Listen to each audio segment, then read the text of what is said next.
오늘은 비염 수술에 대해서 좀 알아보려고 하는데요. 먼저 이렇게 눈이 있고, 코는 대략 한 이 정도 위치에 있을 거고, 입술이, 코는 먼저 양쪽에 이렇게 코 속으로 들어가는 콧구멍이 안쪽에 숨어 있겠죠. 이렇게 양쪽에. 그리고 코 안에서 중간에서 양쪽 코를 나눠주는 중간막과 같은 비중격이라는 것이 있는데, 여기 이렇게 양쪽을 나눠주고 있습니다.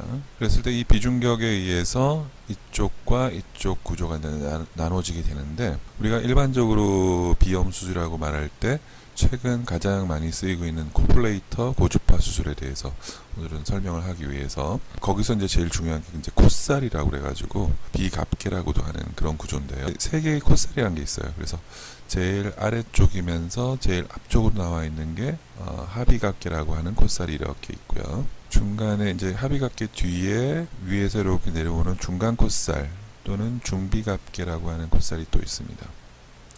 그리고 그 앞에서 잘 보이진 않지만 뒤쪽에는 또 상비각계라고 하는 콧살이 이렇게 있어요. 좌우는 이제 대칭이기 때문에 그 양쪽 거의 비슷한 대칭 구조를 가지고 있고, 이렇게 비강의 외측이 분리되어 있어요. 비염 수술이라고 말할 때 우리가 다루는 부분은 바로 이쪽에 코 쪽에서도, 콧살 중에서도 이 아래 콧살, 이 하비각계라고 하는 것을 가지고 이제 수술을 하는 게 보통 우리가 흔히 말하는 비염 수술인데요. 왜냐하면 하비각계라는 이 아래 콧살이 보시다시피 코 구멍에서 코로 들어갔을 때 제일 앞에 있고, 그리고 공기가 들어갔을 때 흐름에서 가장 먼저 만나게 되는 가장 큰 저항을 만들어주는 부분이거든요.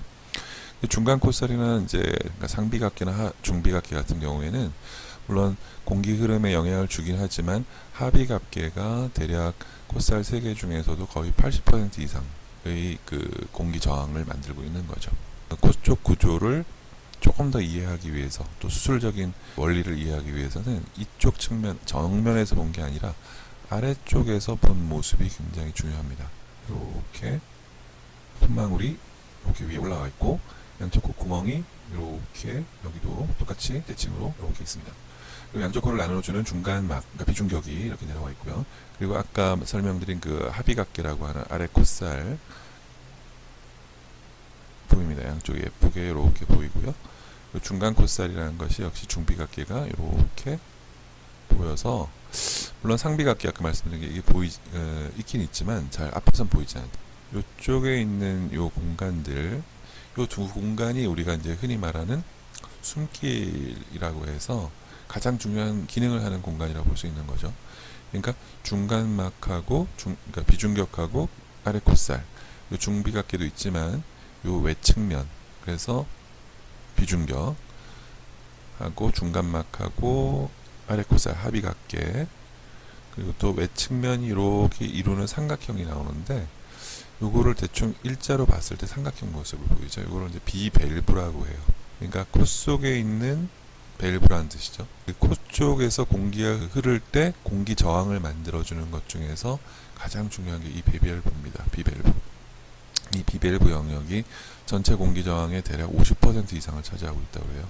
그러니까 그 코 앞쪽에서 뒤까지 다 있잖아요. 거기서 전체 공간 중에서 이 들어간 입구 부분이 거의 50% 이상의 공기 저항을 담당하는 거죠. 굉장히 중요하고 코막힘에서도 굉장히 중요한 영역일 수밖에 없는 거죠. 옆에서 본 모습을 볼까요? 이렇게 옆면이 코가 이렇게 콧대가 있죠. 그리고 콧구멍이 있고, 그리고 코 안쪽에 이렇게 바닥이 있을 거예요. 이쪽은 이제 입이 되죠. 입이 되고, 그리고 이렇게 구강 안쪽이 있으면 요 안쪽에는 아까 말한 요 하비각계가 이런 식으로 여기가 이제 붙어있는 부분이에요. 붙어있는 부분이 이렇게 돼 있고, 그다음 중비각계 요 중간 콧살이 여기서부터 이렇게 내려, 마치 날개처럼. 그 다음에 제일 위에 상비각계가 있는데 이거는 잘 안 보인다고 했죠. 그런 식으로 돼 있거든요. 구조가. 그 중에서 보시면은 역시 하비각계가 가장 앞쪽에 나와 있고 제일 커요. 제일 크기도 커요. 그렇기 때문에 막히는 코 공기 흐름이 이 안쪽으로 이렇게 진행된다고 했을 때 굉장히 막히는 영향을 많이 주는 거죠. 근데 물론 이제 공기 흐름이 이것뿐만 아니라 위로 올라가는 공기 흐름이 더 많기는 한데, 일단은 제일 들어가서 앞쪽에 있는 게 이제, 그리고 또 크기도 크고 볼륨도 크기 때문에 막히는 거에 가장 영향을 주는 것은 역시 이 하비각계가 됩니다. 몇 가지 비염 수술의 역사가 있어요. 그러니까 맨 처음에는 어떤 수술이 있었냐면 아예 절제를 하는 수술이 있었어요. 잘라버리는 거. 그다음에 두 번째 나온 게 이제 레이저라고 해서 이것도 참 좋은 방법이지만 최근에 나온 이 코블레이터 고주파 수술. 고주파 수술에 비하면은 좀 여러 가지 단점이 있는 수술이 되는데요. 이제 비염이 생겼을 때 어떤 증상이 나타나는지 그 외 이유가 어떤 건지 한번 먼저 설명을 드리면 보통 비염 알러지든 그 구조적인 비우성 비염이든 이 콧살 사이즈가 원래 이 정도였는데 이게 이제 비염을 앓으면서 점점점 커지면서 이렇게 부어버리는 거예요. 그래서 이 중간막 비중격하고 거의 다 맞닿아 있을 정도로 부어버리게 되고 그 다음에 심한 경우는 위에 있는 이 공간 자체도 완전히 없어지게 되죠. 그럼 어떤 일이 일어나냐면은 볼륨이 커져가지고 부어서 공간 자체가 숨길 자체가 좁아지니까 막히는 증상이 올 수밖에 없고 그 다음에 아까 말씀드린 대로 이 콧살 합의각기라는 것이 제일 콧 속에서 큰 구조를 갖고 있고 콧살 중에서도 제일 크고 앞에 있는 구조인데다가 거기에 분비샘들이 굉장히 많이 분포하고 있다고요. 그러니까 콧물을 만들어내는 정상적인 분비샘들이. 근데 이 콧살의 볼륨 자체가 커지게 되면은 이 분비샘의 숫자도 굉장히 늘어날 수밖에 없는 거죠. 그러니까 콧물 양도 굉장히 많아질 수밖에 없고, 그 다음에 이 콧살에 분포하는 여러 가지 신경들 분포도 굉장히 콧살이 커지면서 더 늘어나면서 코가 점점 예민해져서 재채기 증상도 굉장히 심해지죠. 그래서 그거에 의해서 막힘에 의한 뭐 두통이라든지 배출장애에 의한 후비루라든지 수면장애 같은 것까지 유발을 하게 되죠. 아래 콧살에는 이제 한쪽에 뼈가 있어요. 이렇게 알맹이처럼 뼈가 이렇게 들어 있습니다. 그리고 외측 벽에 이렇게 붙어 있는 거예요. 그다음에 이렇게 덮어 있는 이게 이제 점막이 되죠. 그랬을 때 이제 점막 사이즈가 지금 사이즈보다 이제 정상적인 사이즈보다 너무너무 커졌다. 비우되는 모습을 가지고 있는 비염 환자가 있다고 했을 때 옛날 절제 방법은 뭐냐면은 뼈까지 그리고 부어있는 점막까지 합쳐서 이쯤에서 잘라버리는 거였어요. 그러면 어떻게 되냐면은 이제 그 뼈라든지 이쪽에 이제 혈관 분포가 있어서 이걸 전체를 자르게 되면은 통증도 심할 뿐만 아니라 또 출혈도 꽤 많고요. 또 지혈하기 위해서 안에 있는 수술 후에 솜 넣는 양도 굉장히 많아지죠. 그래서 그리고 또 딱지 같은 거 낳는 과정에서 딱지의 양도 굉장히 많고요. 한 20여 년 전만 해도 이 수술을 많이 사용했었어요. 절제법. 근데 지금은 물론 지금도 사용하는 경우가 있지만 굉장히 드물고 요즘은 이 절제하는 방법이 아니라 될 수 있으면 이 뼈 구조는 남겨주면서 이 볼륨 부풀어 있는 이 점막 이게 이제 뼈고 이 안에 있는 게 이게 점막이거든요. 이 두께가 전부가 점막.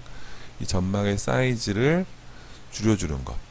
이런 방법으로 이제 수술 트렌드가 바뀌게 됐는데 이제 먼저 처음 시도된 게 이제 자르지 않고 레이저 방법입니다. 이 레이저 방법은 어떻게 하냐면은 그러니까 레이저 기구 팁이 있어요. 이렇게 그러면 여기 앞에서 이렇게 레이저 광선이 빛이 이렇게 쏘여주는 겁니다. 쏘여주는 거예요. 마치 이 비우되어 있는 아래 콧살 점막의 외측을 태우듯이 빗으로 태우듯이 해가지고 축소시켜주는 거예요. 그런데 그래서 한때 레이저 방법이 이제 코 비염 수술로서 많이 쓰였었어요. 근데 지금은 요것보다는 이제 더 고주파를 선호하게 된 이유가 레이저가 참 좋은 방법이긴 하지만 이게 빛이기 때문에 반사되는 특성이 있어요. 그래서 예를 들어서 이제 아까 말씀드린 여기 이제 비중격이 있다고 봤을 때 중간막이 있을 때 만약에 레이저 광선을 이렇게 쏘이게 됐을 때 이게 이쪽 우리가 이제 지금 줄이려고 하는 건 이 부분이잖아요. 이 부분인데 여기만 국한된 게 아니라 반사작용이 일어납니다. 그러면 우리는 지금 축소시키려고 하는 병변은 이쪽인데 우리가 예상하지 않았던 이런 것들의 정상적인 점막이 온열 손상을 받아요.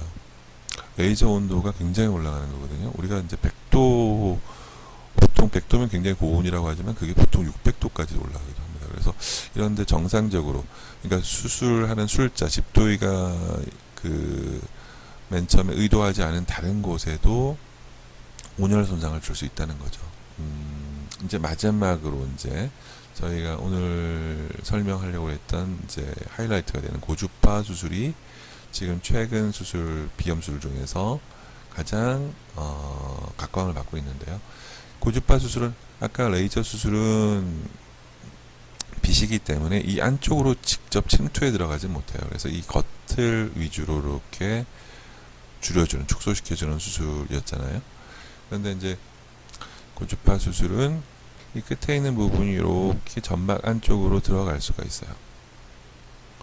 그래서 이 안쪽에서 쭉 들어간 상태에서 안쪽에서 줄일 수가 있는 겁니다. 일단 첫 번째, 축소시킬 수가 있어요. 그리고 또 이걸 바깥에다가 대게 되면은 레이저처럼 바깥쪽도 축소가 시킬 수가 있어요.